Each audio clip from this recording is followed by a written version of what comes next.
Ниту еден тренд нема примат годинава на сајмот во Детройт, коментира аналитичарот од интернет страницата cars.com Арон Брагман.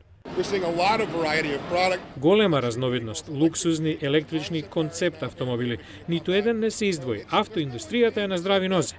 General Motors привлече внимание со прототипот на новиот електричен автомобил Chevy Bolt.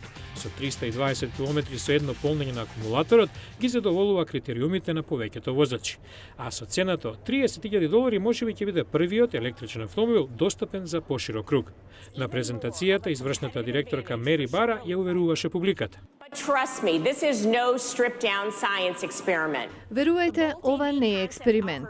Концептот Bolt EV нуди несекојдневна функционалност, технологија и флексибилност. Електричен автомобил на денешницата. Но Bolt нема да биде достапен за муштериите до 2017.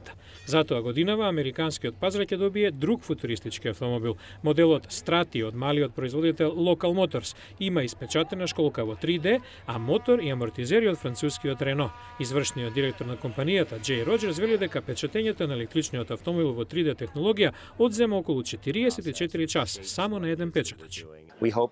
Се надеваме дека до крајот на годината тоа време ќе го намалиме на 24 часа, а потоа и на 10 до 12. Од другите автоконцерни ги издвојуваме моделите Mercedes G Coupe и Porsche со новиот 911 Targa 4 со 430 конски сили. Ford го представи првиот ретро спортски автомобил по повеќе од една деценија со 6 вентили и повеќе од 600 конски сили. Сајмот во Детройт е отворен до 25 јануари.